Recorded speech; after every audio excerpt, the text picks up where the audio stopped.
శుక్లాంబరధరం విష్ణుం శశివర్ణం చతుర్భుజం ప్రసన్నవదనం ధ్యాయేత్ సర్వవిఘ్నోపశాంతయేత్. గురుర్బ్రహ్మా గురుర్విష్ణుః గురుర్దేవో మహేశ్వరః గురుః సాక్షాత్ పరబ్రహ్మ తస్మై శ్రీగురవే నమః. వ్యాసాయ విష్ణురూపాయ వ్యాసరూపాయ విష్ణవే నమో వై బ్రహ్మనిధయే వాసిష్ఠాయ నమో నమః. కూజంతం రామ రామేతి మధురం మధురాక్షరం ఆరుహ్య కవితాశాఖాం వందే వాల్మీకికోకిలం. శ్రుతిస్మృతిపురాణానాం ఆలయం కరుణాలయం నమామి భగవత్పాదశంకరం లోకశంకరం. వాగర్ధావివ సంపృక్తౌ వాగర్ధప్రతిపత్తయే జగతః పితరౌ వందే పార్వతీపరమేశ్వరౌ. సూక్తిం సమగ్రేతున స్వయమేవ లక్ష్మీః శ్రీరంగరాజమహిషీమధురైః వైదగ్ధ్యవర్ణగుణగుంభనగౌరవైర్యాం కండూలకర్ణకుహరాः కవయోధయంతి. హైమోర్ధ్వపుండ్రమజహన్మకుటం సునాసం మందస్మితం మకరకుండలచారుగండం బింబాధరం బహుళదీర్ఘకృపాకటాక్షం శ్రీవేంకటేశముఖమాత్మని సన్నిధత్తాం.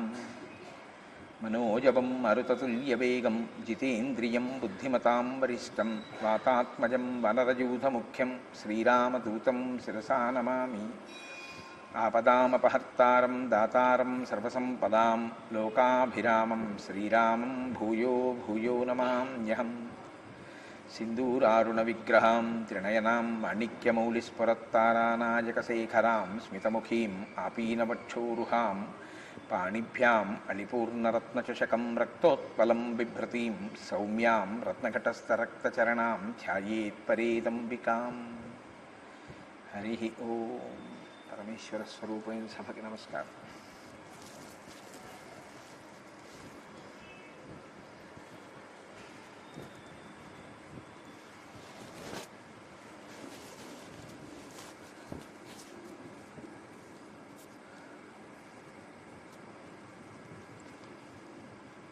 నిన్న ఉపన్యాసం పూర్తి చేసే సమయానికి ధృతి, దృష్టి, మతి, దాక్ష్యము అనబడేటటువంటి 4 గుణములను ఆవిష్కరించిన వారై స్వామి హనుమ 100 యోజనముల సముద్రాన్ని గడచి ఆవలి ఒడ్డుకు వెళ్ళి తతస్సలంబస్య గిరీ సమృద్ధి విచిత్రకూటి నిపపాతకూటి ఆ లంబ పర్వతం మీద దిగినటువంటి సన్నివేశాన్ని నిన్నటి రోజున చెప్పి మీతో పూర్తి చేసి ఉన్నాను. మహర్షి అంటారు, ససాగరం దానవపన్నగాయుతం బలేన విక్రమ్య మహోర్మిమాలినం నిపత్యతీరే చ మహోదధేస్తదా దదర్శలంకాం అమరావతీమివ అంటారు. ససాగరం దానవపన్నగాయుతం, ఆయన సముద్రాన్ని దాటి ఆవలి ఒడ్డుకి చేరారు. ఇప్పుడు అక్కడ ఉన్నటువంటి త్రికూటాచలం అనేటటువంటి పర్వతం యొక్క శిఖరం మీద కాంచన లంక ఉంది. దాన్ని విశ్వకర్మ అలా తయారు చేశారు. 30 యోజనముల వెడల్పు 100 యోజనముల పొడుగు కలిగినటువంటి పట్టణం. దాని రాజద్వారం దగ్గర నుంచి అన్నీ కూడా బంగారంతో చెక్కారు. బంగారంతో తయారు చేయబడినటువంటి హర్మ్యములతో కూడినటువంటి పట్టణం. దేవేంద్రనగరం ఎలా ఉంటుందో, అమరావతి ఎలా ఉంటుందో అలాగే ఉంటుంది.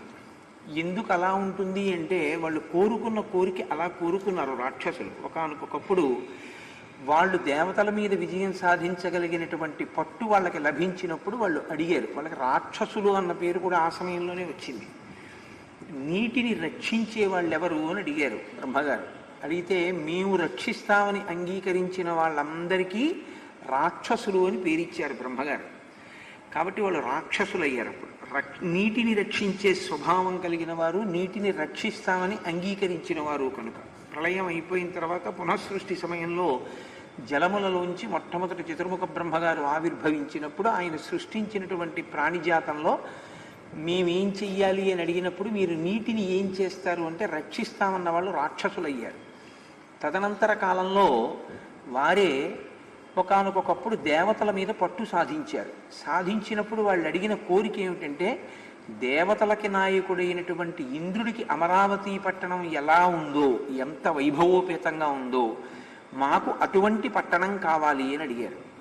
అడిగితే విశ్వకర్మ వారితో ఏం చెప్పాడంటే, నేను దేవేంద్రుని ఆదేశం మేరకు దక్షిణ దేశంలో 100 యోజనముల సముద్రమును దాటిన తరువాత త్రికూటాచలమనబడేటటువంటి పర్వతం ఉంది. ఆ పర్వత శిఖరం మీద 30 యోజనముల వెడల్పు 100 యోజనముల పొడుగు కలిగినటువంటి ఒక అద్భుతమైన పట్టణాన్ని తయారు చేశాను. ఆ తయారు చేయబడినటువంటి పట్టణం వజ్ర వైఢూర్య మణి మాణిక్యములు పొదగబడి ఉంటుంది. బంగారము చేత తాపడము చేయబడి ఉంటుంది. అది అమరావతికి ఏ విధంగానూ కూడా శోభలో తక్కువది కాదు. దేవేంద్రుడు కోరి కోరి తయారు చేయించుకున్న పట్టణం కాబట్టి అమరావతి తర్వాత అమరావతి లేదా అమరావతితో సమానమైనది. కాబట్టి మీరు అమరావతి వంటి పట్టణం కావాలంటున్నారు కాబట్టి మీరు ఆ త్రికూటాచలం మీద ఉన్నటువంటి కాంచనలంకలో వెళ్ళి ఉండండి అన్నాడు.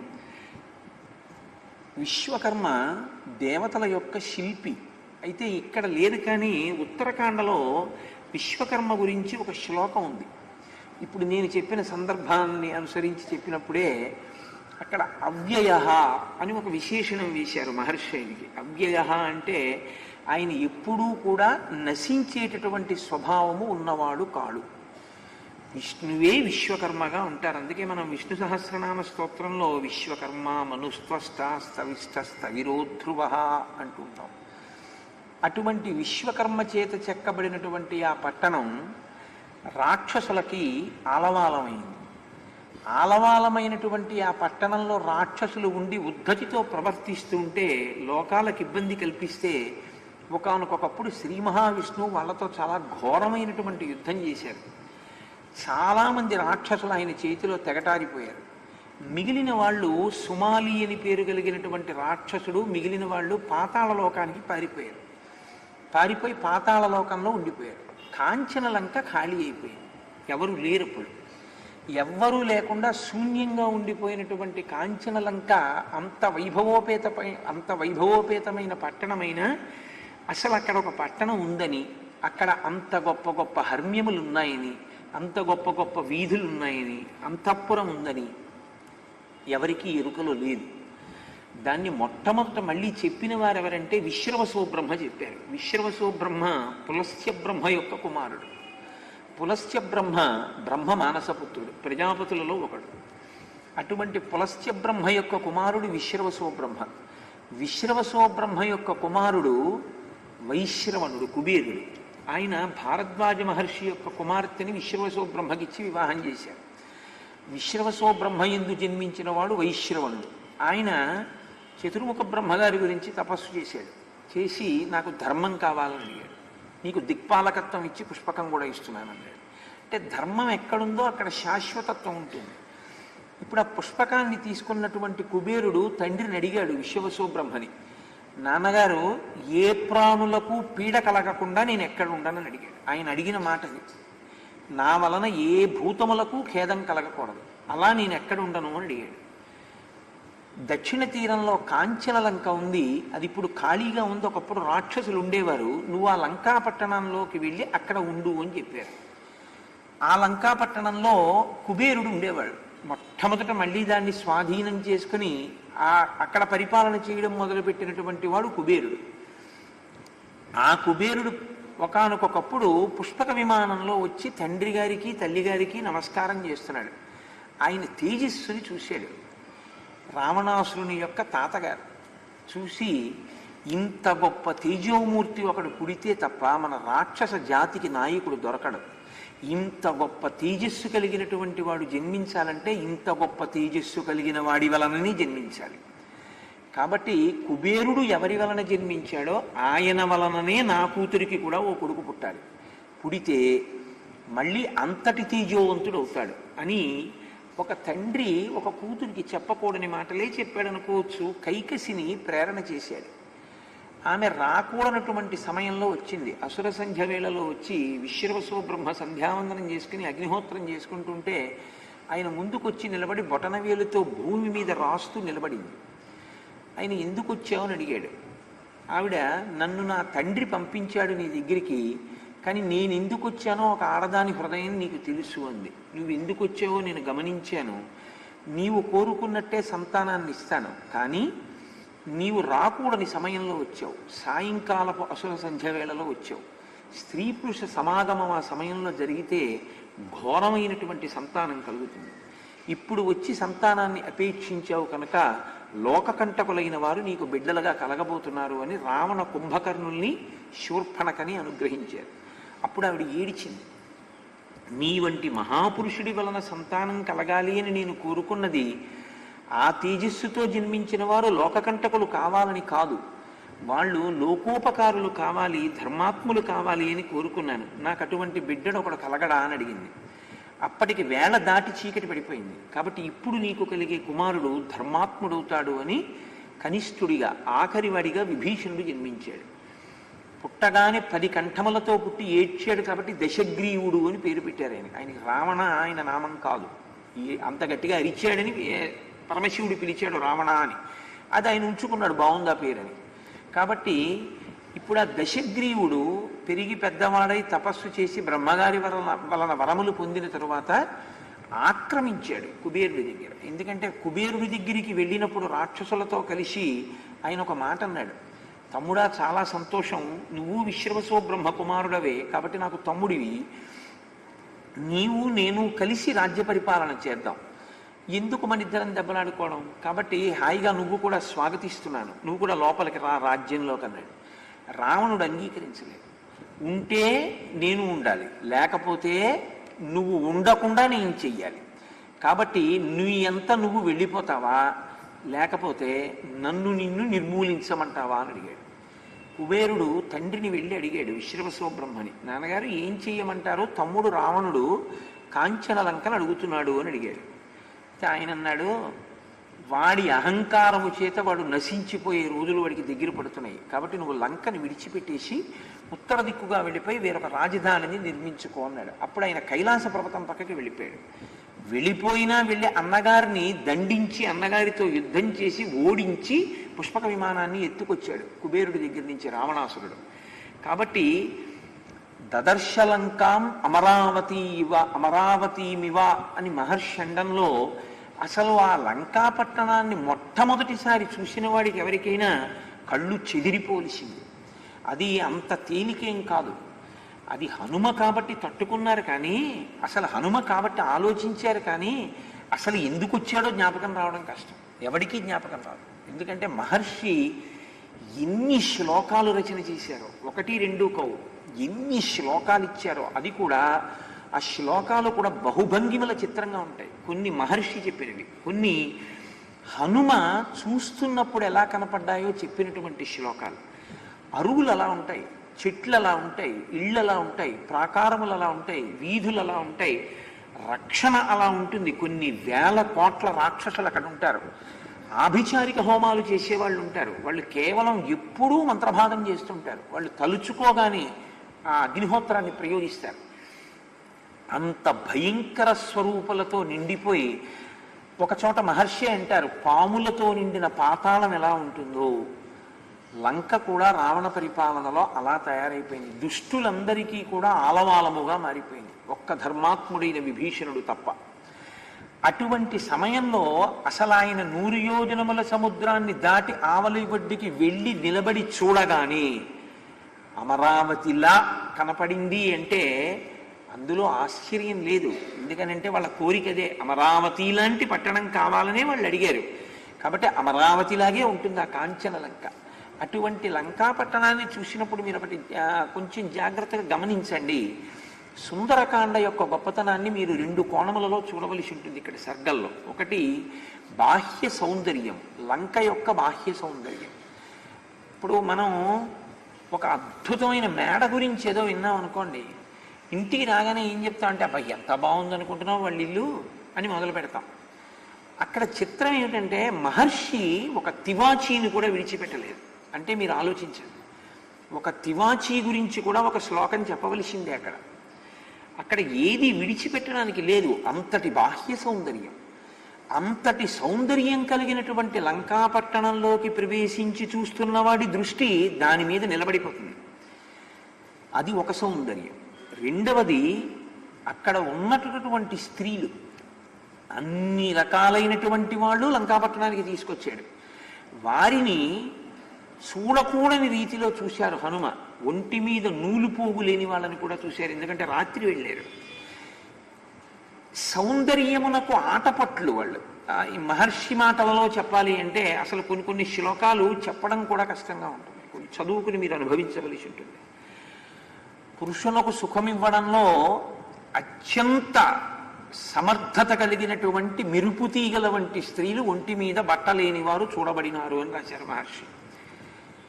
అప్పుడు కనుచూపు తప్పించి ఈమె సీత కాదు అని విడిచిపెట్టి వెళ్ళిపోగలిగారు. అది ఆయన సౌందర్యం.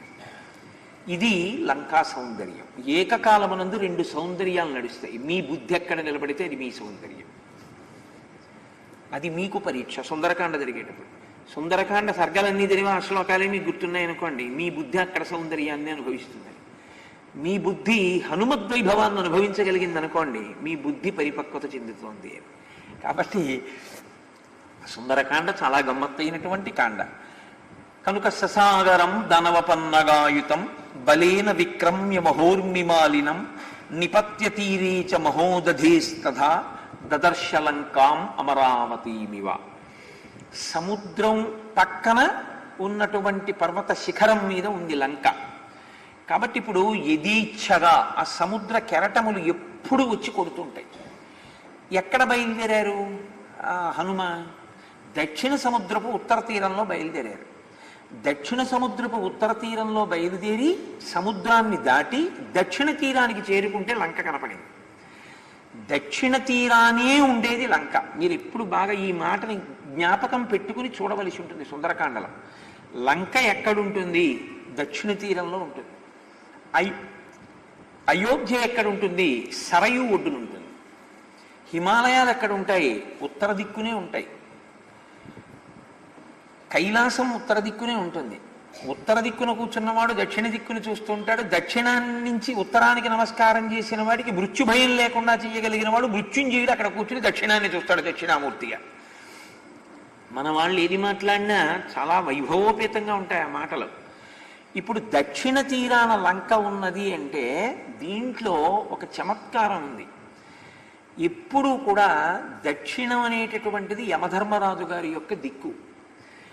దక్షిణానికి తిరిగి నమస్కారం చేస్తే యమధర్మరాజు గారి యొక్క అనుగ్రహం కలుగుతుంది.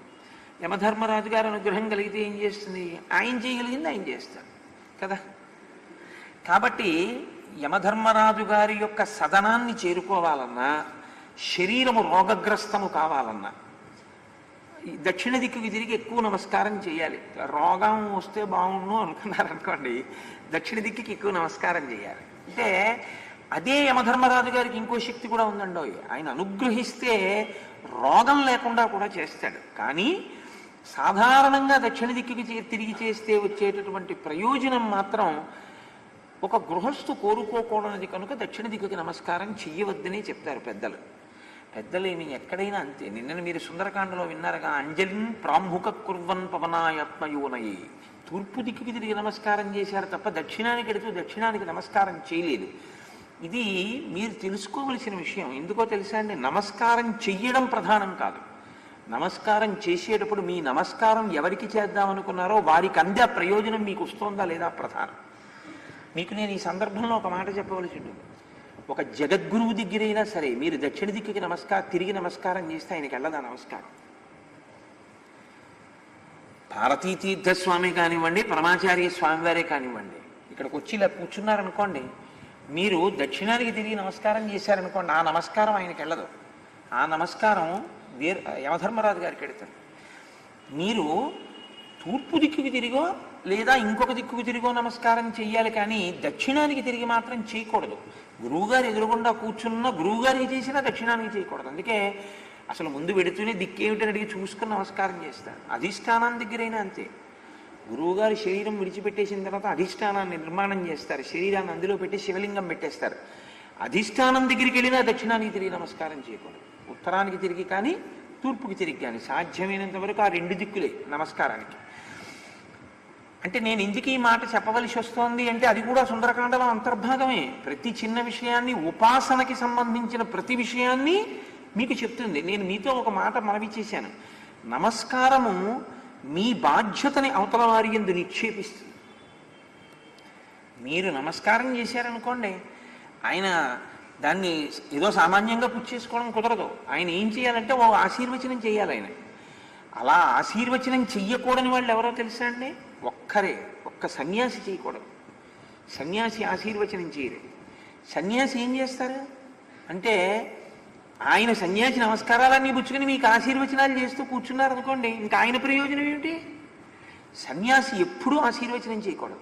సన్యాసి ఏమనాలంటే నారాయణ నారాయణ నారాయణ అనేటప్పుడు నాలుకతో అనడం కాదు, లోపల ఎప్పుడూ ఒక భావన ఉండాలి. వీళ్ళందరినీ ఉద్ధరించేవాడివి నువ్వు, కాబట్టి పీఠంలోకి వెళ్ళి నమస్కారం చేసి ఎంతమంది చేశారో అంతమంది నమస్కారాలు అటువైపుకి తిప్పేయాలి. కాబట్టి నారాయణ నారాయణ నారాయణ అంతే తప్ప ఆయన మళ్ళీ వెంటనే ఆయుష్మాన్ భవ అందరూ. అది ఎవరనాలంటే గృహస్థాశ్రమంలో ఉన్నటువంటి గురువులు ఆశీర్వచనం చెయ్యాలి. ఇప్పుడు మీరు ఒక నమస్కారం చేస్తే ఆయన మీకు ఆశీర్వచనం చేయాలంటే మీ బాధ్యత ఆయన తీసుకోవాలి. మీ బాధ్యత ఆయన తీసుకోవాలి అంటే ఆయన ఆ నమస్కారం అందితే కదా మీకు ఆయన చేయడం ఆశీర్వచనం. మీరు ఆ దిక్కుకి తిరిగి చేయకుండా మీరు అన్ని దిక్కులకి చేసిన నమస్కారంతో ఆయన మీకేం ఆశీర్వచనం చేస్తారు? కుదరదు. ఆయన కూడా చేయలేరు. అప్పుడు ఆయన ఆ నమస్కారం ఆయనకు అందదు. కాబట్టి దక్షిణ దిక్కుని పరిహరించవలసి ఉంటుంది నమస్కారంలో. కాబట్టి ఇప్పుడు దక్షిణాన లంక ఉంది అంటే శరీరములన్నీ దక్షిణానికే వెళ్ళిపోతాయి. ఊరికి దక్షిణ దిక్కున శ్మశానం ఉంటుంది ఎప్పుడును. ఏ శరీరములైనా సరే ఏం తోచట్లేదండి, కాలక్షేపం లేదు, అలా ఓసారి అలా శ్మశానానికి వెళ్ళొద్దాం ఏంటని ఎవరు అనరు. అలా ఎవరంటారు? అలా ఎవరు అనరు. కానీ ఎప్పుడూ నేను వెళ్ళను అన్నా చిట్ట చివర వెళ్ళిపోవలసింది మాత్రం శాశ్వత చిరునామా అదే, అక్కడికే వెళ్ళిపోతుంది. పుట్టినటువంటి ప్రతి శరీరము కూడా పెరిగి పెద్దదై వికారమును పొందిన తరువాత ఎక్కడ అంతరించిపోతుందంటే, ఎక్కడ లయమైపోతుందంటే పంచభూతాల్లోకి శ్మశాన వాటికి ఎందు లయమైపోతుంది.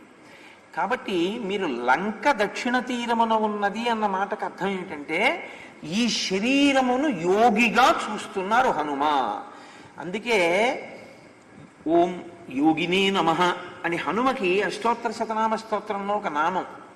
ఆయన యోగి పుంగవుడు. యోగి అంటే పతంజలి యోగ సూత్రాల్లో అనేన యుజ్యతే ఇతి యోగ అని. ఆయన ఏది ఒక్కటో, ఏది సత్యమో, ఏది శాశ్వతమో ఆ సత్యము తానుగా నిలబడి, ఏది అసత్యమో, ఏది కాలమునందు వికారమును పొందుతుందో, ఏది కాలమునందు పుట్టి కాలమునందు పెరిగి కాలమునందు వెళ్ళిపోతుందో ఆ వెళ్ళిపోయేదాన్ని వెళ్ళని దానిగా ఉండి చూడడం యోగి లక్షణం. మీరు పట్టుకున్నారో లేదో? మనం వెళ్ళిపోయేది మనం అనుకుంటాం, వెళ్ళనిదేదో అది తెలుసుకుని అది నేనని నిలబడతాడు. అంతే తేడా యోగికి మనకి. ఎన్నాళ్ళు బ్రతకనివ్వండి, ఎంత పక్కింటి వాడు వెళ్ళిపోనివ్వండి, తండ్రి గారు వెళ్ళిపోనివ్వండి, తాతగారు వెళ్ళిపోనివ్వండి, తల్లిగారు వెళ్ళిపోనివ్వండి, ఇన్ని తద్దినాలు పెట్టనివ్వండి, వాళ్ళు వేరేళ్ళు వెళ్ళిపోయారు, మనం వెళ్తాం ఏంటంటే. అంటే ఎందుకంటాడంటే ఆ మాట మనం చచ్చిపోము అన్న మాట వరకు సత్యం అండి. మనకి చావు లేదు. ఎప్పుడు లేదు? మీరు ఆత్మ అని మీరు అనుభవంలోకి వస్తే చావు లేదు. ఆత్మకి చావేది. కానీ నేను ఆత్మని చావు లేదన్నవాడు గొప్పవాడు, నోటితో కాదు అనుభవంలో. నేనిది అని నాకు చావు లేదన్నవాడు అజ్ఞానంలో ఉన్నవాడు. యోగి ఏం చేస్తాడంటే తాను ఆత్మగా నిలబడి కదిలిపోయి పడిపోయేటటువంటి శరీరాన్ని సాక్షిగా చూస్తూ ఉంటాడు. ఆ అనుభవంలోకి వెళ్ళిపోయిన వాడి మాట చాలా గమ్మత్తుగా ఉంటుంది. అసలు అది ఏంట్రా ఈ మాటలో అనిపిస్తుంది. మహర్షి దగ్గరికి వెళ్ళినప్పుడు రమణ మహర్షి దగ్గరికి ఒక ఆయన, మీరు రాత్రి బాగా నిద్రపోతారా అని అడిగారు. అడిగితే ఆయన అన్నారు, అవును ఇది నిద్రపోతుంది అన్నారు. మరి మీరు అన్నారు, నేను నిద్రపోతున్న దానికి సాక్షిని అన్నారు. ఇది నిద్రపోతోందని నేను తెలివిగా ఉండి చూస్తూ ఉంటాను, ఇది లేచిందని నేను చూస్తూ ఉంటాను, ఇది కలకంటోందని నేను చూస్తూ ఉంటాను. దీని మూడవస్థలకి నేను సాక్షిని, నాకు మాత్రం అవస్థలు లేవు. ఆ నేను ఏది యథార్థమైన నేనో అది నేను, అది ఆత్మ. ఆ ఆత్మగా నిలబడిన యోగి శరీరాన్ని సాక్షిగా చూస్తాడు. ఒక శరీరాన్ని కాదు, తన శరీరానికి తాను సాక్షి. ఒక్కొక్కసారి ఆ స్థాయిలో ఉన్నప్పుడు సమస్త జగత్తుకి, జగత్ అంటే వచ్చి వెళ్ళిపోయేది, ఒక శరీరం ఎలా వచ్చి వెళ్ళిపోతుందో అలా మీరు శరీరమును లోకమంతటి యందు చూస్తే వచ్చి వెళ్ళిపోయేటటువంటి సమస్త ప్రాణుల యొక్క సమాహారమునకు జగత్ అని పేరు. జాయతే గచ్చతే ఇది జగత్. ఏది పుడుతుందో ఏది వెళ్ళిపోతుందో దానికి జగత్ అని పేరు. అంటే మీకు ఇంకా తేలిగ్గా చెప్పాలంటే డేట్ ఆఫ్ బర్త్ ఉన్న ప్రతిదీ జగత్తులోకే వస్తుంది. ఎందుకని? Date of birth presupposes date of death. పుట్టింది అని మీరు అన్నారంటే చచ్చిపోతుంది ఖాయం, అది వెళ్ళిపోతుంది. ఈ శరీరానికి ఒక డేట్ ఆఫ్ బర్త్ ఉంది, ఇది ఒక తేదీన పుట్టింది కాబట్టి ఇది ఖచ్చితంగా ఒక తేదీన చచ్చిపోతుంది, ఇది వెళ్ళిపోతుంది, ఇది ఉండదు. ఇది ఉండదన్న విషయాన్ని ధైర్యంగా అంగీకరించగలిగితే అప్పుడు నీ దృష్టికోణం ఎట్టెడుతుందంటే మరి వెళ్ళనిది ఏది అని అడుగుతావు. ఇది ఉంటుందండి అలా అనకూడదండి, ఇది ఉంటుందండి అన్నారు. అలా అస్తమానం అనుకోమని కాదు నా ఉద్దేశ్యం. విచారణ యందు, ఆత్మతత్వ విచారణ యందు మీరు ఆ నిర్ణయానికి రావలసి ఉంటుంది. ఇది ఉండదయా, ఇది వెళ్ళిపోతుంది ఒకనాడు. దీన్ని కట్టెల మీద పెట్టి అగ్నిహోత్రంలో సంస్కారం చేస్తారు, అప్పుడు ఇది కాలిపోతుంది. కానీ ఇది కాలిపోతూ ఉండడాన్ని ఒకటి చూస్తూ ఉంటుంది, కాలిపోతోందని. అది ఏదో అది నేను అన్ననాడు మీరు నిజమైన నేను యందు నేనుగా నిలబడ్డారనుకోండి, సత్యమునందు అసత్య వస్తువుని మీరు సత్య వస్తువుగా నిలబడి చూస్తారు. అప్పుడు వీటితో చూసేది బాహ్యం, దానితో చూసేది ఆంతరం. తనలో తాను నిలబడి తనని తాను సాక్షిగా చూస్తాడు. ఆ చూపుకి ఈ కన్ను పనికిరాదు, లో చూపుకి లోకన్ను కావాలి. ఆ లోకన్ను ఉన్నవాడి గురించి చెప్పడం సుందరకాండ ప్రారంభం. అందుకే ఒక యోగి కథ ప్రారంభం అవుతోంది, అంతఃవిచారణ ప్రారంభం చేస్తున్నారు. అందుకే ఉపాసన కాండ సుందరకాండ అన్నారు పెద్దలు. ఇది ఆత్మతత్వం వైపుకి ఎలా వెడుతుందో, ఒక యోగి యొక్క గొప్పతనం ఎలా ఉంటుందో చెప్తారు. యోగికి ఉన్న గొప్పతనం ఏమిటో తెలుసా అండి? అటువంటి సత్యము అయినటువంటి వస్తువు యందు తాను సత్యముగా నిలబడిపోయిన వాడి నోటి వెంట వచ్చినది సత్యం. మీరు పట్టుకున్నారో లేదో? నేను ఒక మాట చెప్పాను అనుకోండి, ఆయన సత్యం చెప్పారండి అంటారు. ఆయన సత్యం చెప్పారండి అంటే నేను జరిగిపోయినది ఉన్నది నేను మాట్లాడితే నేను సత్యం చెప్పినట్టు. యోగి సత్యం చెప్పడం కాదు, ఆయన చెప్పింది సత్యం అవుతుంది. 100 ఏళ్ళ ఆయుర్దాయం అని బ్రహ్మగారు రాశారనుకోండి, ఆయనకి ఏదో చికాకు వచ్చింది, నువ్వు కుక్క ఓదువుగాక అన్నాడు, అయిపోతాడు అంతే వెంటనే కుక్క. అంటే బ్రహ్మగారు 100 ఏళ్ళు రాశాడుగా. బ్రహ్మగారు రాసిన లలాట లిఖితము ఆయన నోటి వెంట వచ్చిన మాట ముందు నిలబడదు, ఆ మాట సత్యం అయిపోతుంది అంతే.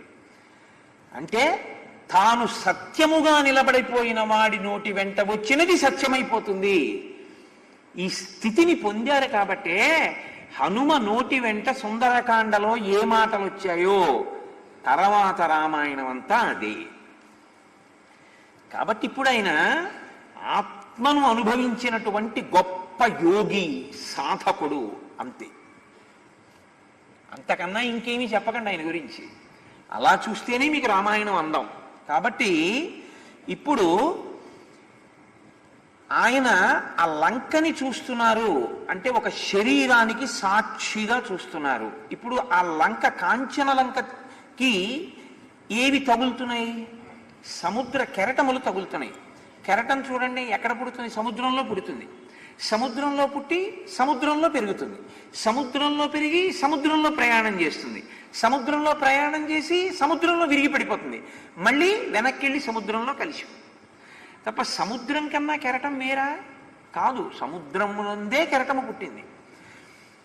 అలా ఈ కెరటములు ఎప్పుడూ వస్తుంటాయి, కొడుతుంటాయి, వెడుతుంటాయి, కొడుతుంటాయి, వెడుతుంటాయి. కెరటములు లేని సముద్రం మీకు ఎప్పుడు ఉండదు. కెరటాలు మాత్రం వస్తూనే ఉంటాయి, కొడుతూనే ఉంటాయి, వెడుతూనే ఉంటాయి. ఈ శరీరాన్ని కూడా 6 కొడుతూ ఉంటాయి ఎప్పుడు, అవే 6 కెరటాలు. దీన్ని ఎప్పుడూ కొడతాయి.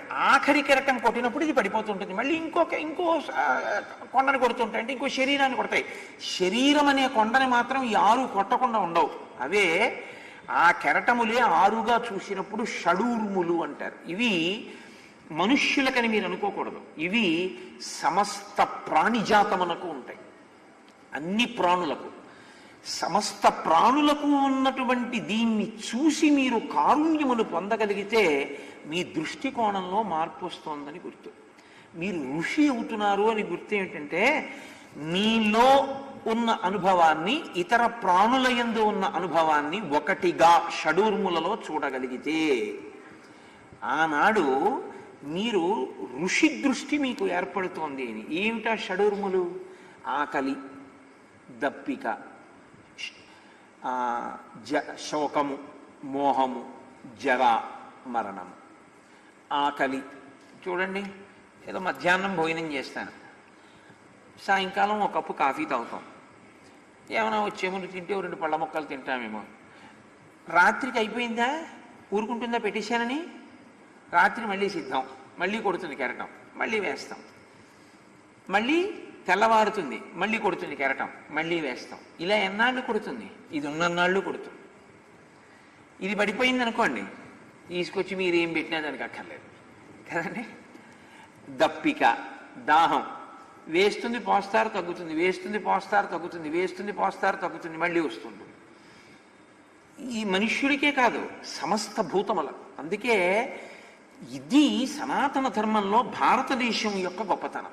భారతదేశం యొక్క గొప్పతనం ఎక్కడుందంటే, ఇది సమస్త ప్రాణుల యందు చూడడం ప్రపంచ దేశాలన్నింటికీ నేర్పిన దేశం భారతదేశమే. నీలో ఉన్న ఆకలే ఇంకొక ప్రాణిలో ఉన్న ఆకలే. అందుకని ఒకడికి పెట్టి నువ్వు తిను తప్ప పెట్టడానికి సంఘాలు పెట్టుకోమని ఈ దేశంలో లేదు. పెట్టడానికి సంఘాలు పెట్టుకోవడం పశ్చిమ దేశాల సంస్కృతి. పెట్టడానికి నువ్వే పెట్టద్దు, దానికి సంఘం ఎందుకని అడిగింది ఈ దేశం. పెట్టడానికి సంఘం ఎందుకు? నువ్వే పెట్టు, దానికి సంఘం ఎందుకురా? పెట్టేవాళ్ళ సంఘం ఒకటి ఉంటే పెట్టని వాళ్ళందరూ ఎవరైనట్టు రాక్షసులైనట్టు. కాబట్టి అందరూ పెట్టాలి, దానికి సంఘాలు ఏమిటి? పెట్టమని చెప్పడం ధర్మం. స్నాతకం చేస్తే పెట్టమని చెప్తారు. కాబట్టి ఆకలి, దప్పిక, జర, ఎలా పుట్టిన ప్రాణి అలా ఉండదు, వికారమును చెందిపోతుంది. అన్నిటికన్నా ముందు విచిత్రం ఏమిటో తెలుసా అండి? 2 ఎగిరిపోతాయి. ఏమిటా 2? మీరు చూడండి. నాయక, నయన, ఈ 2 చాలా దగ్గర మాటలు. ఇంద్రియాల్లో నాయకత్వం కన్నుది. నాయక, నయన. కన్నే ముందు అందరికన్నా బయటి ప్రపంచం మీదకి తీసుకెడుతుంది మిగిలిన ఇంద్రియాల్ని. ఈ శరీరాన్ని పోషించడంలో ముందుండేవి పళ్ళు, కళ్ళు, పళ్ళు. ముందు పోయేవి ఏవంటే, ఇంకా శరీరం శిథిలమైపోతోంది స్మా, జాగ్రత్త. పుట్టి పెరిగిన శరీరం తరగడం మొదలవుతోంది. 6 వికారములు చెప్తారు. పుట్టినది ఉండాలి కదండి, వెంటనే ఊడిపోతే. ఇప్పుడు మాకు కాకినాడ అయ్యప్ప స్వామి గుళ్ళో గోశాలలో కొత్తగా దూడ పుట్టింది అని ఫోన్ వచ్చింది మొన్న. చాలా సంతోషించాం.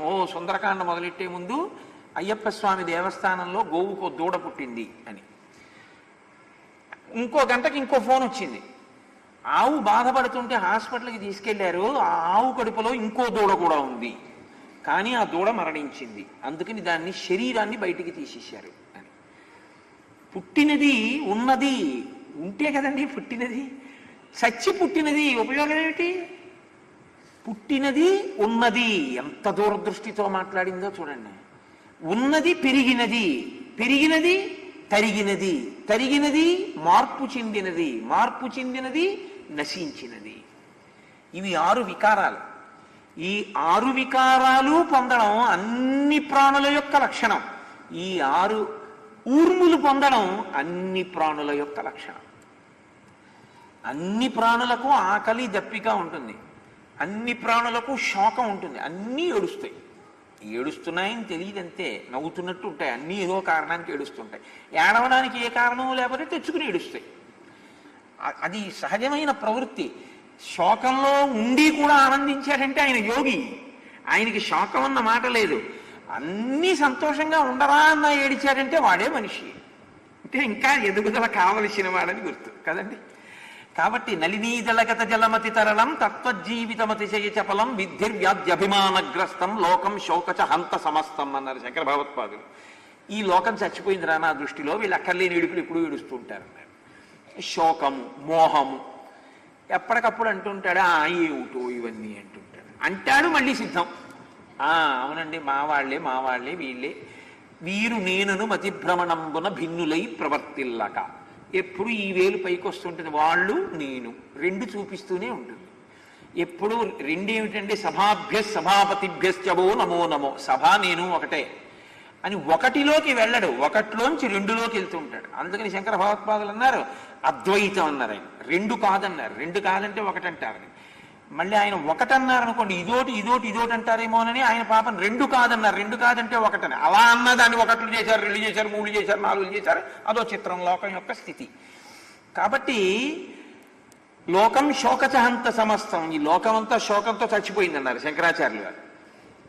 కాబట్టి శోకము, మోహము రోజు చూస్తూ ఉండడం, అయినా మళ్ళీ ఇప్పుడు ఏదో కోరిక ఏడుస్తూ ఉండడం, జర, వృద్ధాప్యం పట్టుకుంటుంది వచ్చి, మరణము అంటే ఈ శరీరం పోతుంది అక్కడతోటి. ఈ 6 కెరటాలు ఎప్పుడూ లంకని కొడుతూనే ఉంటాయి. కాబట్టి ససాగరం ధనవపన్నగాయుతం, అందులో ఎవరున్నారు? ఆ సముద్రంలో రాక్షసులు ఉన్నారు, పావులు ఉన్నాయి. ఈ రెండు దేనికి ప్రసిద్ధి? ఒకడు ఏడిపించడానికి, ఒకడు చంపడానికి. పాము కరిస్తే చావు, రాక్షసుడు వస్తే ఏడుపు. ఏడిపిస్తారు కదండి, లంక దగ్గర ఉన్న రాక్షసులు ప్రసిద్ధి. అందులో వాళ్ళు ఏడిపిస్తూ ఉంటారు. సంసారం ఏం చేస్తుంది? సంసారం ఏమీ సంతోషదాయకం ఏం కాదు, కానీ అదొక విచిత్రమైన వాహము, విచిత్రమైన బరువు. బాగా బరువు ఎత్తుకుంటూ సంతోషిస్తూ ఉండడం. అబ్బా నాకు ఎంత సంతోషమో ఎంత సంతోషమో అంటూ ఉండడం, బరువు ఎత్తుకున్న కొద్దీ సంతోషంగా ఉండడం. కాబట్టి సంసారం అనేటటువంటి సముద్రంలో దిగిపోయిన వాడికి అనేకానేక కారణములు ఏడిపిస్తుంటే ఆ నీటిలోంచే అడుగు నుంచి వచ్చి పాము కరుస్తుంది. ఏమిటా పాము? కాలమే, కాలమన్న పామే వచ్చి కరుస్తుంది. కరిస్తే కాలములో కలిసిపోతాడు. సంసార సర్పదష్టానాం జంతునాం అవివేకినాం చంద్రశేఖర పాదాబ్జ స్మరణం పరమౌషధం అని మార్కండేయుడు చంద్రశేఖరాష్టకంలో మాట అంటాడు. సంసార సర్పదష్టానాం అంటాడు, సంసారం అనే సర్పము చేత కరవబడిన వారు అని. శ్రీవేంకటేశ్వర ఆర్తులకు నభయంకరుడవు, సంసార సర్పదష్టులం తెర్ప గరుడధ్వజుండవు, పాపమును మొసలిచే పట్టుబడిన వారి బాధలు మాన్ప చక్రాయుధుండవు అని వెంకటేశ్వరుణ్ణి స్తోత్రం చేస్తారు. మన ప్రారంభం ఏమిటంటే వెంకటేశ్వర స్వామి వారి గుడి ముందు ఆ దీర్ఘం ఒకటే ఉండదు, వెంకటేశ్వర దేవాలయం అని రాస్తారు. పెళ్లి కార్డు వేసుకుంటాడు, వాళ్ళ తండ్రి గారేమో వెంకటేశ్వర శర్మ అని పేరు పెడతాడు, వీడేమో వెంకటేశ్వర శర్మ అని రాసుకుంటాడు. ఆ వేకి దీర్ఘం ఉంటేనే పాపం తీస్తాడు ఆయన. వేం అంటే పాపం, కట అంటే తొలగించడం. ఆ వేకి దీర్ఘం లేకుండా నువ్వు గుడి ముందు పేరెడితే పాపం తీసేవాడిని తీయనివాడు నువ్వు పేరెట్టినట్టు. అక్కడ వేకి దీర్ఘం పెట్టి పెట్టాలి. కానీ మన వాళ్ళు ఏం చేస్తారంటే వే రాస్తారు, వేకి దీర్ఘం ఇవ్వాలి. కాబట్టి వేం కటతీతి ఇది వెంకట అని, పాపమును తొలగించువాడు వెంకటేశ్వరుడు. సరే, అందుకని అందులోనే పావులు ఉన్నాయి, అందులోనే రాక్షసులు ఉన్నారు. అంటే ఈ సంసారం అనేటటువంటి లంక అనబడేటటువంటి శరీరము సంసారమునందు ఉండి పరిభ్రమిస్తూ తాపమును పొందుతూ ఉంటుంది. దానివల్ల వచ్చేది ఏమిటంటే వేడి ఒకటే పుడుతూ ఉంటుంది ఎప్పుడు. సంసార భ్రమణ పరితాపోపశమనం అంటారు శంకరాచార్యుల వారు శివానంద లహరిలో. కాబట్టి బలేన విక్రమ్య మహోర్మిమాలినం నిపత్య తీరే చ మహోదధేస్తథా దదర్శలంకాం అమరావతి వివా. పైకి శ్లోకాన్ని చూస్తే రాక్షసులు కోరుకున్న అమరావతి పట్టణంలా లంక ఉంది. ఆంతరముగా చూస్తే అసలు సమస్తమైన కష్టాలు కాలంలో రావడం, కాలంలో పోవడం, షడూర్ములు షడ్వికారములు అన్నిటితో కూడినదై ఆ లంక ఉన్నది. దాన్ని దశగ్రీవుడైనటువంటి రావణుడు పరిపాలిస్తున్నాడు. ఇప్పుడు దాన్ని చూసి హనుమ అంటారు, ససాగరమానా దృశ్యం అతిక్రమ్య మహాబల త్రికూట శిఖరే లంకాం స్థితాం స్వస్థో దదర్శ. ఆయన 100 యోజనముల సముద్రాన్ని దాటి వెళ్ళి త్రికూటాచలం మీద, త్రికూటము యొక్క శిఖరము మీద ఉన్న లంకని చూస్తున్నారు. అంటే ఆయన లంకలో లేరు కదండి. లంకను చూడాలంటే లంక నుంచి వేరుగా ఉంటే కదా లంకను చూడటం. నేను ఈ మైకుని ఎప్పుడు చూస్తాను? మైక్ కన్నా నేను వేరుగా ఉంటాను. నేనే మైక్ అయిపోతే ఇంక నే మైక్ నేను చూడను. మైకు కన్నా వేరుగా ఉంటే మైకుని చూసినట్టు, దీనికన్నా వేరుగా నేనుంటే దీన్ని చూసినట్టు, లంక కన్నా వేరుగా తానుండి లంకని చూస్తున్నారు. అంతే కదండి, వెళ్ళింది అందుకేగా, లంకను చూడడానికేగా. అంటే ఇంకా లంకలో ప్రవేశించలేదు బాహ్యార్థం. అంతరార్థం శరీరమును సాక్షిగా చూస్తున్నారు. చూసినప్పుడు లంక ఎక్కడుంది? 2 పర్వతాలు ఉన్నాయి ఇక్కడ, శ్వేలము త్రికూటాచలం. కానీ ఇది ఎక్కడుంటుందంటే లంకని విశ్వకర్మ త్రికూటాచలం మీద పెట్టాడు. ఎందుకు త్రికూటాచలం మీద పెట్టాలంటే మనకి ఉపనిషత్తులో ఒక మంత్రం ఉంది, పురత్రయే క్రీడతి యస్య జీవః తతశ్చుజాతం సకలం విచిత్రం అని. పురత్రయే క్రీడతి యస్య జీవః, ఇదే బాలా త్రిపుర సుందరి తత్వం అంటారు దీన్ని. త్రిపుర సుందరి ఆవిడ, త్రిపురాంతకుడు ఆయన. త్రిపుర సుందరి త్రిపురాంతకులది అనాది నుంచి ఉన్న దాంపత్యం. అది ఒక గొప్ప శివతత్వం, చాలా ఆశ్చర్యకరమైన దాంపత్యం. ఆవిడ త్రిపుర సుందరి, ఆయన త్రిపురాంతకుడు. ఇప్పుడు ఇది త్రికూటాచలం మీద ఉంది. పురత్రయే క్రీడతి యస్య జీవః, ఈ జీవుడు ఏం చేస్తూ ఉంటాడంటే పురత్రయమునందు ఆడుకుంటుంటాడు ఎప్పుడు. చలం అంటే అంటే నేను ఇన్నేళ్లు బతికున్నాను, ఇన్ని రోజులు బతికున్నాను, నేను ఇన్ని చేశాను అంటాడు. కానీ యథార్థమనకు వాడు అనుభవించిన సుఖములన్నిటినీ కూడా 3 అవస్థల కింద విభాగం చేశాడు. కొంతమంది జాగృతిలో ఉన్నట్టుండి స్వప్నంలో ఉంటారు. మీరు సభలోనే కొంతమందికి ఇలా పడిపోతుంటాయి కళ్ళు, అదేమిటో పురాణంలోనే బాగా పడిపోతుంటాయి కొంతమందికి, చిత్రం. అందుకని జాగృతి అంటే ఇంద్రియములు లేచి ఉండడం. లేచి ఉండి మీరు జగత్తును అనుభవిస్తే జాగృతి. ఇంద్రియములలో ఉన్న శక్తులన్నింటినీ మనసు మూట కట్టుకుని ఇంకా తను కొన్నిటిని సృష్టి చేసి చూపిస్తే స్వప్నం. కన్ను పనిచేయదు ఇంకా, ఎందుకని కన్ను బడలిపోయింది. కంటిలో ఉన్న శక్తిని మనసు పుచ్చేసుకుంటుంది. చెవి వినపడదు, చెవిలో ఉన్న శక్తిని మనసు తీసేసుకుంటుంది. మీరు ఇలా ముట్టుకుంటే తెలియదు, స్పర్శేంద్రియము యొక్క శక్తిని మనసు మూట కట్టుకుంటుంది. నాలుక మీదకి తీసుకొచ్చి తిరుపతి లడ్డు ముక్క పెట్టినా తెలియదు, దాని రుచిని చెప్పగలిగిన సామర్థ్యాన్ని మనసు లాగేసుకుంటుంది. ఇలా 5 ఇంద్రియముల యొక్క శక్తుల్ని మనసు మూట కట్టుకుని లాగేసుకుని ఆ మనసు ఏం చేస్తుందంటే కళని సృష్టిస్తుంది. అంటే జాగృతిలో తాను బాగా ఏది అనుభవించాడో దాన్నే స్వప్నంలో చూపిస్తుంది. లేకపోతే తను ఎప్పుడూ మనసుతో ఏది కోరుకుంటూ ఉంటాడో దాన్ని స్వప్నంలో చూపిస్తుంది. అందుకే గురువు ఎప్పుడు శిష్యుణ్ణి ఏమడుగుతారంటే, ఎక్కువ నీకు కళలు ఏమొస్తుంటాయి రా అని అడుగుతుంటాడు. అంటే కళని బట్టి అతని మనస్సు ఎలా ఉంటుందో తెలిసిపోతుంది. కాబట్టి ఇప్పుడు స్వప్నము. మూడవది మనసు బడలిపోతుంది. ఇంకా ఈ ఇంద్రియముల యొక్క శక్తుల్ని తీసుకుని కాసేపు కళ సృష్టించి చూపిస్తుంది. ఆ తర్వాత ఇంకా అది కూడా చేయలేక అది కూడా అలిసిపోతుంది. అలిసిపోయి ఈ 5 శక్తుల్ని పట్టుకుని మనసు వెళ్ళిపోయి ఆత్మలోకి కలిసిపోతుంది. ఇప్పుడు ఏముంటుంది? ఏమీ ఉండదు. రమణ మహర్షి మాటల్లో చెప్పాలంటే, ఇంటి ముందు కుక్క ఉండి ఇంటి యజమాని నిద్రించినట్లున్నది సుషుప్తి అన్నారు ఆయన. ఎంత గొప్ప ఉపమానం అండి! మహానుభావుడు తురీయావస్థలో ఉన్నవారు కాబట్టి చెప్పారు ఆ మాట. ఇంటి ముందు కుక్క ఉండి ఇంటి యజమాని నిద్రించినట్టు. ఇంటి యజమానికి ఏమీ తెలియదు, గాఢ నిద్రలో ఉన్నాడు. ఇప్పుడు మీరు ఆ ఇంట్లోకి వెళ్ళినా ఎత్తుకుపోతున్నా ఆయన ఒంటి మీద ఉన్నవే తీసేస్తున్నా ఆయనకి తెలియదు. కానీ ఆ ఇంటి ముందు ఒక కుక్క తిరుగుతోంది. కుక్క తిరుగుతోంది కాబట్టి ఇంట్లోకి బయటికి కుక్క తిరుగుతోంది కాబట్టి ఇంట్లో ఎవరో ఉన్నారని గుర్తు. ఇంట్లో ఎవరు లేకపోయినా ఇంట్లో ఉన్నా యజమాని పనుకుని తిరుగుతోంది కాబట్టి ఆ రక్షింపబడుతోందని గుర్తు, ఇంకా ఉందని గుర్తు. అది పాడుపడిపోయిందని గుర్తు ఏంటంటే అక్కడ ఇంకేం ఉండదు. ఊపిరి కుక్కలా తిరుగుతూ ఉంటుంది, లోపలికి బయటికి. ఈయన ఎక్కడ ఉన్నాడు? ఆత్మయందు ఉన్నాడు, ఏమీ తెలియవు. అందుకే మీరు చూడండి, ఆత్మగా ఉండిపోయాడు అనుకోండి సుఖం, అదే శాంతి. అందుకే మీరు చూడండి, ఏమిటో ఎంత ఇబ్బంది పడిపోయానోనండి, గాఢ నిద్ర పట్టాను ఎవ్వరండవు, ఎంత హాయిగా ఉందోనండి నిద్ర పట్టంటాడు. ఆ హాయి ఏమిటంటే ఆత్మగా నిలబడిపోవడం. కానీ అది మన ఎరుకలో ఉండదు. సుషుప్తి ఎరుక కాదు, మన చేత తెలియబడేది కాదు. నిద్రపోతామంటే ఆత్మ ఒక్కటే ఉంటుంది. తురీయం అంటే 4వ దశలో ఈ 3 దశల్ని చూస్తారు. తాను అలా నిలబడి ఈ శరీరము నిద్రపోతోందని, ఈ శరీరము కలకంటోందని, ఈ శరీరము లేచి ఉందని, దీని 3 అవస్థల్ని తాను చూస్తాడు. తాను చూసి 3 అవస్థల్ని చెప్తే 4వ అవస్థలో ఉన్నాడు. అందుకని తురీయములో ఉన్నవాడెవరో వాడు జ్ఞాని, ఆ స్థాయికి వెళ్ళగలిగినటువంటి వాడు. ఇప్పుడు స్వామి హనుమ అలా చూస్తున్నారు. పురత్రయే క్రీడతి యస్య జీవః తతస్తు జాతం సకలం విచిత్రం. ఈ 3 అవస్థల్లోనే సమస్త జీవకోటి తిరుగుతుంది. 4వ అవస్థలోకి కాని వెళ్ళావో నువ్వు జ్ఞానివైపోయావని గుర్తు. అలా కోట్ల కోట్ల మందిలో ఎవడో అంతర్ముఖుడైన వాడు సాధన చేత ఆ స్థితిని పొందుతాడు. ఆ స్థితిని పొందేశాడు అనుకోండి, అప్పుడు ఆయన ఆత్మగా అంతటా వ్యాపించినటువంటి ఒక్క ఆత్మ ఏదో అది తాను కాబట్టి ఎక్కడ ఏం జరుగుతుందో ఆయనకి తెలుస్తూ ఉంటుంది. అది విచిత్రం. సిద్ధులు శక్తులు అని మనకి లోకంలో ఓ మాట ఉంది.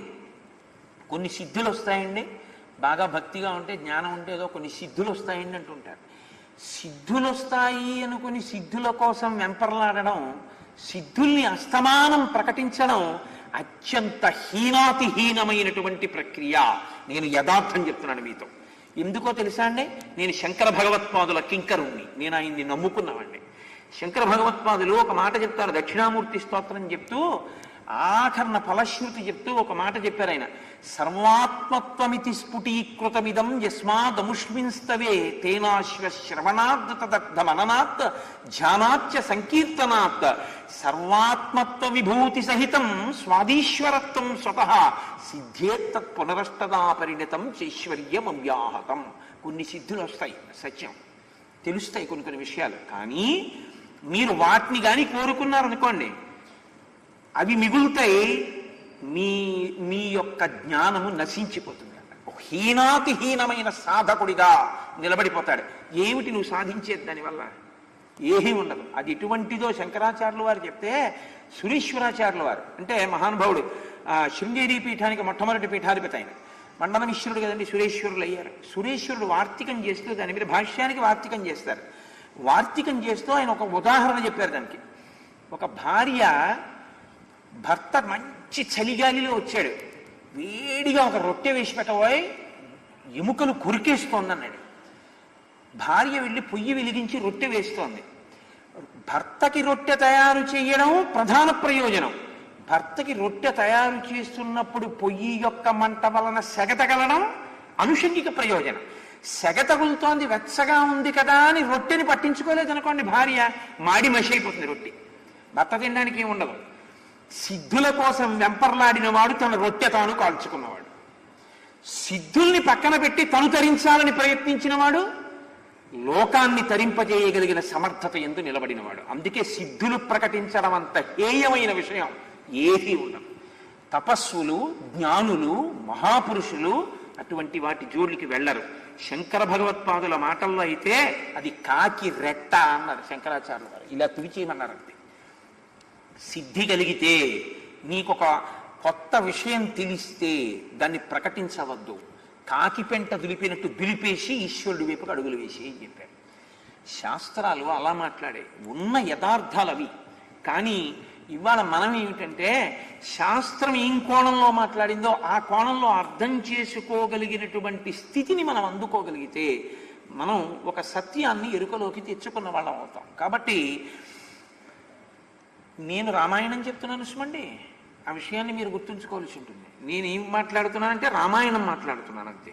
కాబట్టి ఇప్పుడు ససాగరమానా దృశ్యం అతిక్రమ్య మహాబల త్రికూట శిఖరే లంకాం, 3 అవస్థలలో ఉండేటటువంటి లంకని ఆయన చూస్తున్నారు. అంటే ఎవడు ఎన్ని 180 ఏళ్ళు బతకనివ్వండి, 90 ఏళ్ళు బతకనివ్వండి, 96 ఏళ్ళు బతకనివ్వండి, ఏమిటి నువ్వు సాధించింది అని అడిగారు అనుకోండి, 4వ అవస్థలోకి వెళ్ళనంత కాలం వాడు జీవితంలో అనుభవించినవి 3 అవస్థలే. అది కుక్క అవచ్చు, పిల్లవచ్చు, పందవచ్చు, నక్కవచ్చు, చీమవచ్చు, దోమవచ్చు, మనిషి అవచ్చు, ఎవరైనా కావచ్చు. వాళ్ళు అనుభవించింది మాత్రం 3 అవస్థల ఎందు తిరుగుతాడు. ఈ 3 అవస్థల్లో తిరిగేటటువంటివన్నీ కూడా శరీరముతో తాదాత్మ్యత చెంది ఇదే నేనన్న జీవులు. ఇది నేను కాదన్నవాడెవడో వాడు 4వ అవస్థ వైపుకి అడుగులు మొదలు పెట్టాడని గుర్తు. ఆ సాధన మొదలైతే ఇప్పుడు కాకపోతే ఎప్పుడప్పుడు ఫలిస్తుంది. ఈ జన్మలో కాకపోతే మీరు దగ్గర పడిపోయారని గుర్తు. ఏదో ఒక జన్మలో అది లభిస్తుంది. ఒక్కొక్కసారి హఠాత్తుగా ఏమవుతుందంటే అసలు గురువు లేకుండా సాధ్యం అవుతుంది. ఎందువల్ల సాధ్యం అవుతుందంటే గురువు గారు లేకుండా సాధ్యం అవుతుందని కాదు, గురువుని పక్కన పెట్టినా సాధించచ్చని కాదు.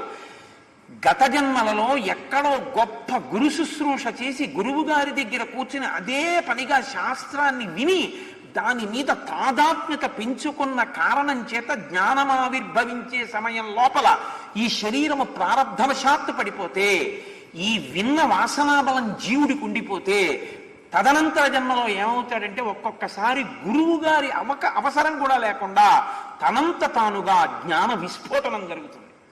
అది అసాధారణంగా జరుగుతుంటుంది. సాధారణంగా కష్టం. అలాగా ఉన్నారు మహాత్ములు. రామకృష్ణ పరమహంస కోవలోకి వస్తారు. రామకృష్ణ పరమహంస కారణజన్ముడు. అందుకే ఆయన ఒక గురువు గారి దగ్గర వింటే వచ్చినవి కావు, తనంత తాను భాషించింది ఆయనకి. ఆయన అలా పొందారంతే. అందుకే ఆయన అలా సమాధి పొందేవారు, ఆయన అలా దర్శనం చేసేవారు, ఆయన అలా మాట్లాడేవారు, ఆయనకి ఇలా చూస్తున్నట్టు ఉండేవారు. కానీ ఆయన చూపు ఎప్పుడూ కూడా మీరు ఆలోచిస్తున్నది ఏమిటో ఆయనకి తెలుసు. పరమహంసకి ఎలా తెలుస్తుందండి అలాగా? అది పరమహంస అంటే. పరమహంస అంటే జగత్తుని బ్రహ్మమును వేరు చేసేస్తాడు. వేరు చేసేసి బ్రహ్మముగా తాను నిలబడతాడు. అప్పుడు అందరిలో ఉన్నది బ్రహ్మమే కదండి. అందరిలో ఉన్న బ్రహ్మములో తాను అయిపోయినప్పుడు మీలో ఉన్నది నాకు తెలియదండి. తెలిసిపోతుంది అంతే. కాబట్టి ఇప్పుడు తెలుస్తుంది. ఎందుకు తెలుస్తుంది అంటే తాను బ్రహ్మముగా నిలబడినప్పుడు లభించేటటువంటి అనుషంగిక ప్రయోజనంగా తెలుస్తున్నది.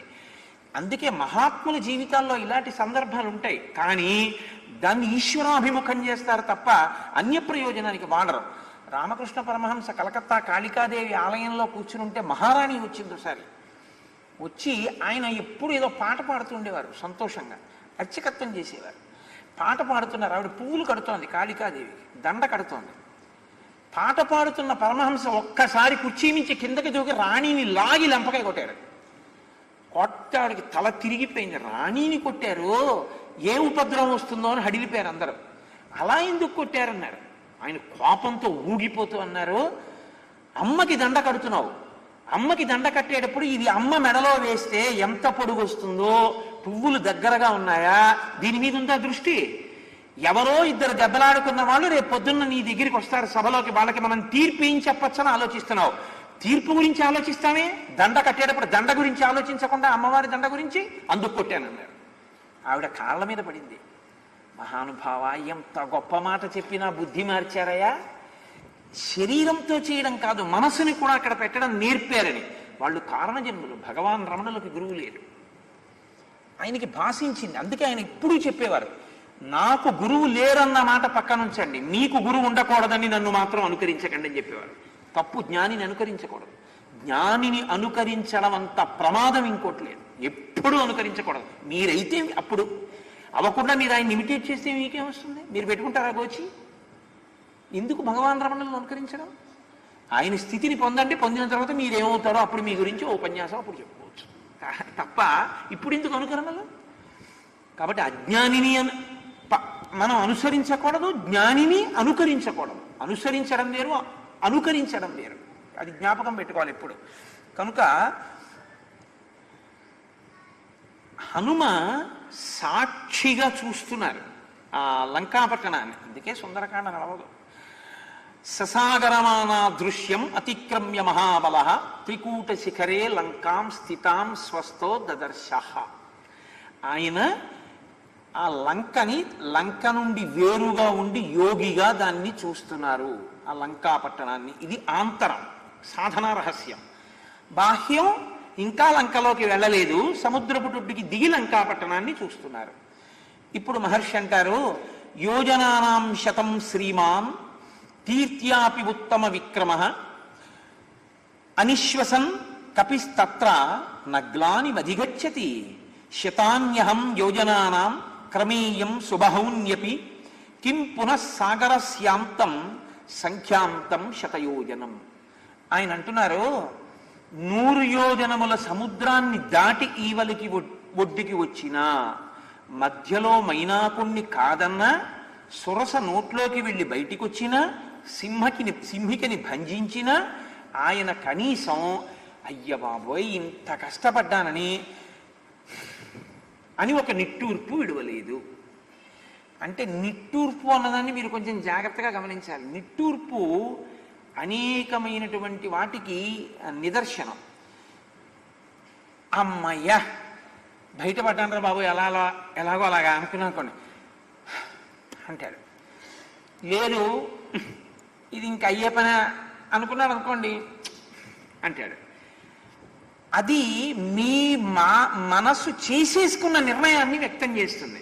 ఆయన అలా అనలేదు అంటే ఆయన అమ్మయ్యా ముందు ప్రయాణం అయిపోయింది అని ఆయన అనలేదు అంటే ఆయనకు అది శ్రమ అనిపించలేదు. అనిపించకపోతే ఒక ఎత్తు. ఇప్పుడు ఆయన అంటున్నారు ఇలాంటి 100 ఎన్నైనా గడచి వస్తాను, ఇది పెద్ద లెక్క అన్నారు వెనక్కి తిరిగి. దీనికి 100 యోజనాలను పేరా, ఇలాంటి 100 ఎన్నైనా దాటి వస్తానన్నారు ఆయన. ఇది బాహ్యంలో ఆయన యొక్క పరాక్రమం. అది